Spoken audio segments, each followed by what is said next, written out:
Halo semua, di sini saya akan melakukan analisa dan perancangan sistem informasi e-commerce.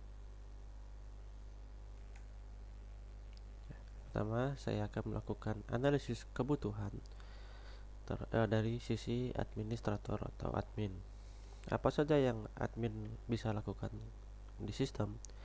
Yang pertama, admin bisa melakukan proses login ke aplikasi, kemudian menambah, mengedit, dan menghapus produk pada aplikasi, kemudian mengelola stok varian produk dan informasi harga pada aplikasi, lalu mengelola pembayaran dari customer, lalu memproses pengesaran dari customer, lalu memproses pengiriman produk, dan yang terakhir menerima laporan pembelian. Kemudian dari sisi customer, customer dapat melakukan pembuatan akun pada aplikasi untuk bisa berbelanja, kemudian melakukan proses login ke aplikasi, melihat beragam produk dengan beberapa pilihan yang ada di aplikasi, kemudian melihat deskripsi produk yang detail agar barang yang dibeli sesuai keinginan, lalu melakukan proses checkout, mengisi alamat pengiriman, dan terakhir adalah menerima pesanan. Kemudian saya akan melakukan analisis kebutuhan sistem, melakukan analisis fitur-fitur yang ada di sistem. Yang pertama ada menu register. Apa saja yang bisa dilakukan menu register, yaitu melakukan pendaftaran akun untuk customer maupun admin. Kemudian ada menu login yang berfungsi untuk melakukan proses login setelah customer mempunyai akun. Kemudian ada menu produk yang berfungsi untuk menampilkan produk yang dijual. Kemudian menu pencarian untuk mencari produk yang dibutuhkan. Kemudian ada menu pembayaran untuk melakukan proses pembayaran.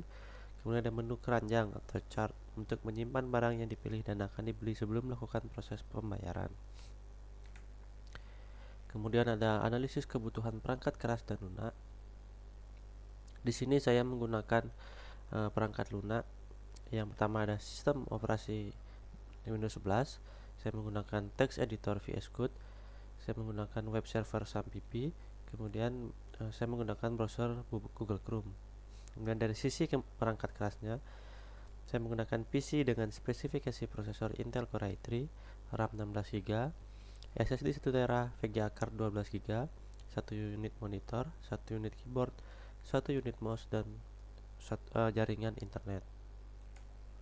Kemudian saya melakukan analisis PCs yang membandingkan sistem yang lama atau sistem konvensional dengan sistem yang baru yang berbasis digital. Dari segi performa, sistem yang lama atau sistem konvensional, customer melakukan pembelian produk yang harus datang ke toko fisik dan terbatas oleh luas ruangan dan jumlah kasir yang tersedia. Apabila di toko fisik itu ramai, mengharuskan kita untuk mengantri. Sedangkan di sistem yang baru yang berbasis digital, customer dapat melakukan pembelian di aplikasi kapanpun dan dimanapun selagi terhubung ke jaringan internet dan tidak perlu mengantri untuk melakukan proses pembayaran. Kemudian dari sisi informasi, customer membutuhkan informasi produk yang terbatas dan tidak lengkap, harus bertanya kepada karyawan toko untuk mendapatkan informasi yang detail. Sedangkan dari sistem yang baru yang berbasis digital, customer dapat melihat informasi produk lebih lengkap dan mudah diakses dengan deskripsi produk yang sangat detail dan gambar dari produk yang sangat jelas di aplikasi. Kemudian dari sisi ekonomi,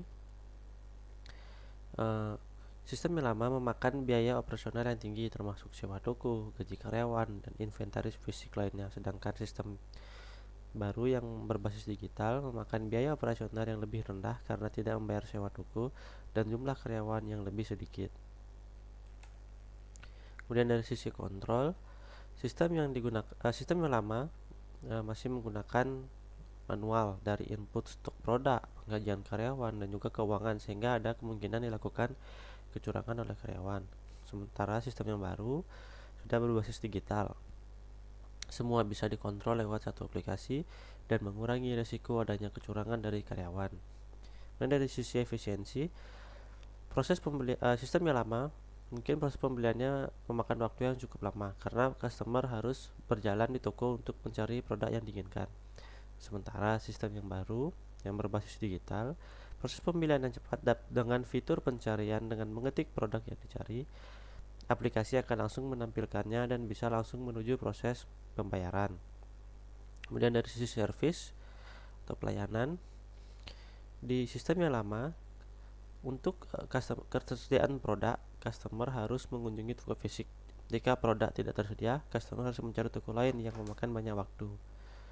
Kemudian di sistem yang baru yang berbasis digital, customer langsung bisa melihat ketersediaan produk lewat aplikasi dan tidak perlu mengunjungi toko untuk menghemat waktu. Nah, berikut adalah flowchart dari sistem yang akan saya buat. Alur prosesnya adalah customer akan memanggil atau mencari website di browser. Kemudian browser akan menampilkan website yang dipanggil atau dicari oleh customer. Kemudian website menampilkan halaman login atau register. Lalu customer melakukan proses login atau register. Setelah itu sistem akan memverifikasi data yang sudah diinput oleh customer. Jika benar atau sesuai, sistem akan menyimpan data kemudian melanjutkan ke proses selanjutnya. Jika salah, sistem akan mengembalikan lagi ke halaman login. Kemudian customer memilih menu produk yang ditampilkan oleh website.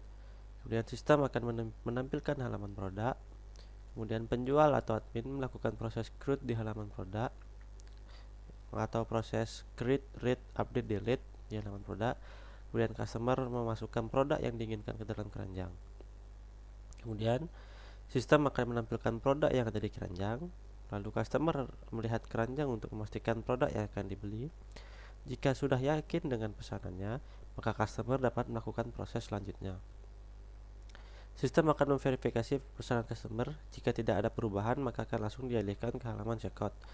Jika ada yang ingin dirubah, maka akan dikembalikan lagi ke halaman keranjang. Jika ada customer ingin menambahkan produk atau mengurangi produknya. Jika customer sudah yakin dengan pesanannya, maka sistem akan menampilkan halaman checkout.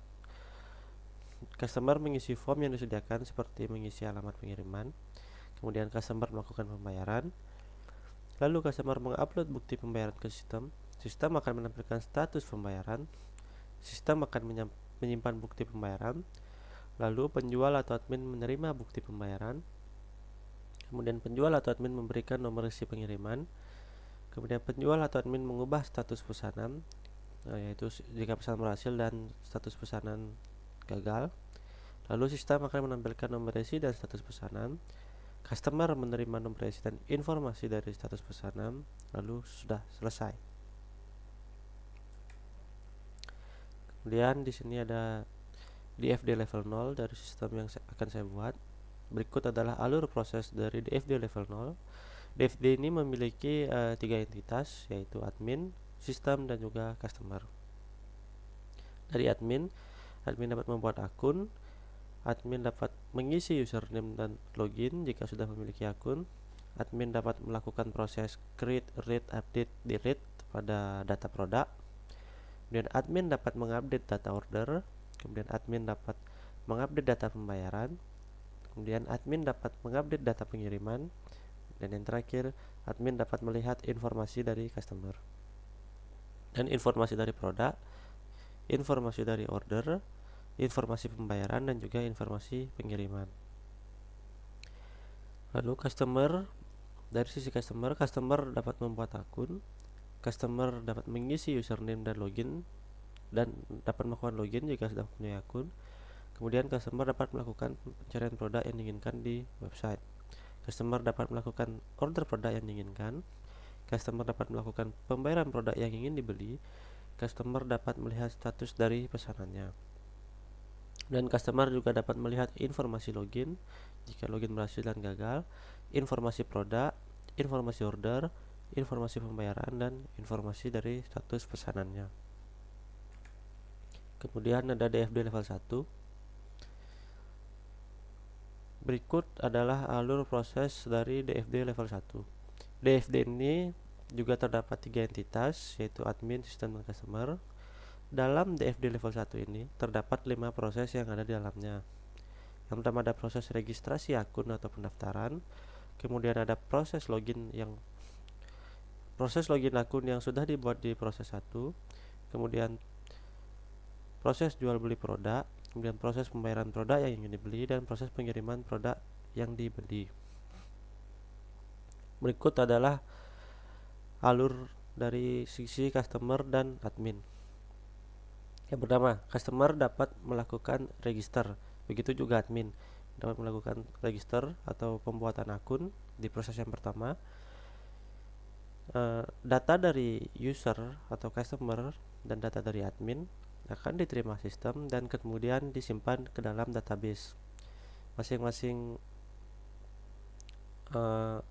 Masing-masing customer dan admin memiliki database yang sudah dibuat oleh sistem. Yang pertama dari sisi customer, itu database-nya adalah user. Kemudian dari admin, database-nya adalah TB admin. Kemudian admin dan customer dapat melakukan proses login yang ada di proses kedua. Dari sisi customer dan admin dapat mengisi data login di sistem.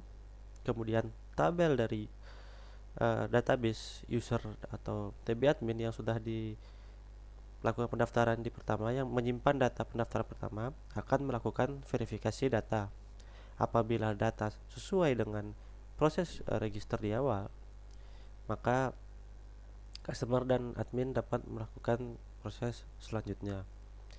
Kemudian dari sisi customer dapat melakukan pemesanan produk.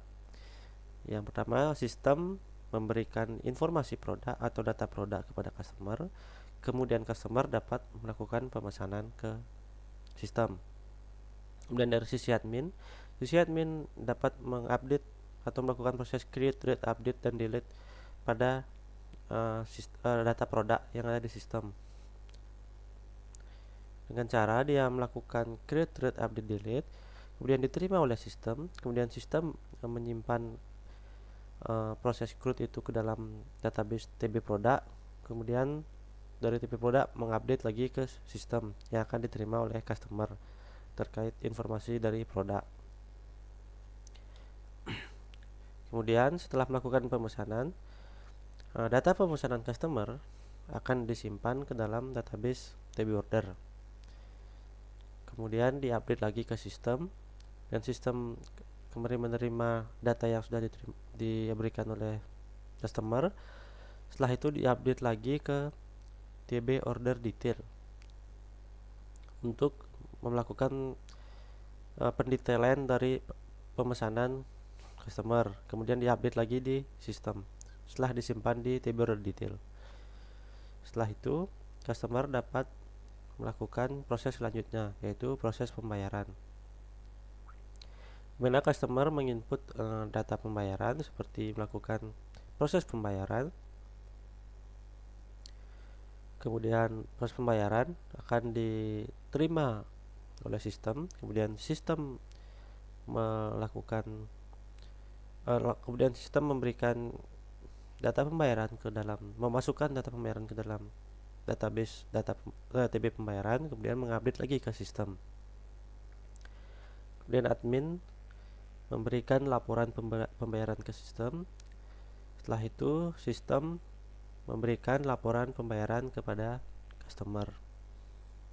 Dan yang terakhir adalah admin memberikan laporan pengiriman seperti nomor IC, kemudian diterima oleh sistem. Sistem kemudian menampilkan laporan pengiriman kepada customer. Kemudian ada proses selanjutnya, yaitu ERD.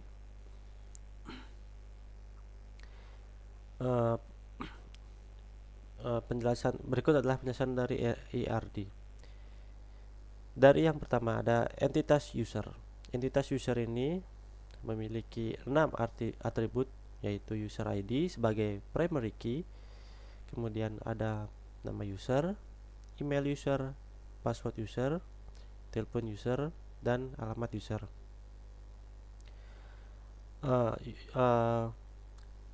TB user ini atau database user ini ada melakukan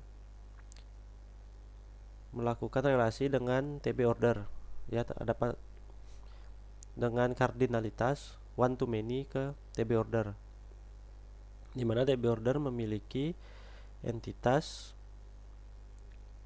memiliki 7 atribut dari entitas TB order memiliki 7 atribut, yaitu order ID sebagai primary key, user ID sebagai foreign key, kemudian ada tanggal order, alamat pengiriman, jasa pengiriman, total order, dan juga status order. Entitas user dan juga TB order ini memiliki relasi dan juga kardinalitas, yaitu one to many untuk kardinalitasnya. Kemudian ada TB pembayaran yang berelasi dengan TB order.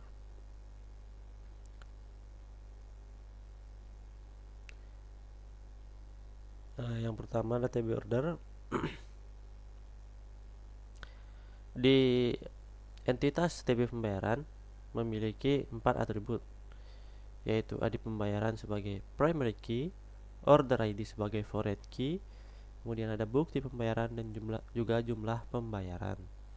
Kemudian ada TB order dengan TB order detail yang memiliki relasi juga, yaitu yang memiliki relasi juga. TB order detail memiliki entitas TB order detail memiliki atribut, yaitu order detail sebagai primary key, product ID sebagai foreign key, order ID sebagai foreign key, jumlah order, dan juga harga. TB order ini juga berelasi dengan TB order detail yang memiliki kardinalitas one to many.